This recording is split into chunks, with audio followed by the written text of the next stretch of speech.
Now to the nursing shortage crisis plaguing hospitals here in Metro Detroit and around the country. Just one more problem being exacerbated by the pandemic. In the past 5 years, the average hospital lost more than 90% of its nursing workforce, with the turnover rate rising each year.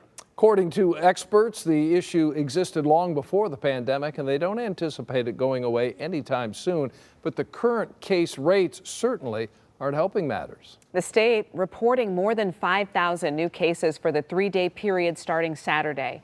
That's an average of more than 1,670 cases per day. Nurses are being overwhelmed trying to handle the surge, especially because there is no Michigan law limiting the number of patients a nurse can be assigned. There also is not a limit on the amount of hours they can be forced to work. So tonight, 7 Action News reporter Alex Bozargian is going in depth on the toll it's taking on the mental health issues of nurses. And why experts say it's impacting patient care.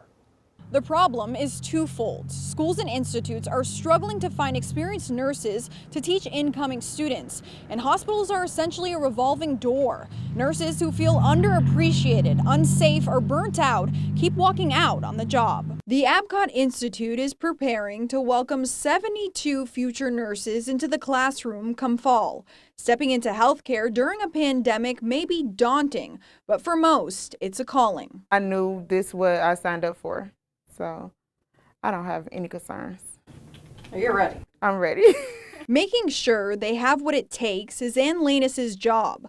Lately, her most difficult task is finding experienced faculty to join her. When COVID hit, I think a lot of the older nurses who were maybe more susceptible than the younger nurses were frightened off, and I don't blame them. Nurses are walking away from the healthcare profession altogether. According to the 2021 National Healthcare Retention and RN Staffing Report, 93% of all nursing hospital separations are voluntary, meaning they either quit or resigned. Among the top 5 reasons are retirement and staffing shortages. Historically, we've not paid attention to the concerns of nurses, and COVID has blown that up.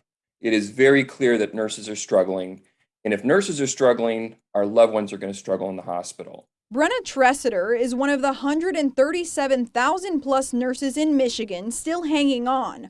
For her, it's by a thread. I have anxiety before I go to work. I have trouble getting out of my car to go into work, not knowing what I'm walking into. Tressiter works 12-hour shifts, and on busy days, she's responsible for 4 patients. We feel like robots. Here's your medications. Oh, I'm going to listen to your heart, listen to your lungs, and then you're not going to see me for 3 hours. You know, that's not who we are. According to a study published in the Journal of Clinical Nursing, more mistakes are made after the 8th hour of a nurse's shift. It's something Lanus warns her students about. If you feel totally unsafe or unprepared to do something, you need to speak up and let your nurse manager know. Hearing nurses' concerns is one thing, but actually acting on them is another. Dr. Christopher Fries, a professor of health management and policy, says female nurses are 2 times more likely than the general female population to die by suicide.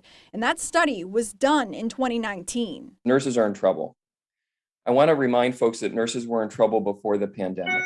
There is no quick fix to the problem, but the Henry Ford Hospital system is trying to address the crisis and hopefully improve retention rates. We're working together both as health systems and individually to partner with the schools to get creative and maybe get some of the individuals that just were very tired and needing a break to take a sabbatical versus a retirement, and then perhaps consider coming back after a couple of months off. The takeaway is more safeguards and more empathy, according to Tressiter, because the burnout is impacting more than just the nurses. You never know when it's going to be you. And you never know when it's going to be your mother or your family, you know, and we want to give everyone the care they deserve. Hospitals in the Metro Detroit area have hundreds and in some cases thousands of open positions. To learn how to apply, just visit WXYZ.com. In Detroit, Alex Bozargian, 7 Action News. Alex, thank you. And for a first-hand look at what nurses are experiencing on the front lines and the incentives now being offered by hospitals to try and retain employees, head to WXYZ.com.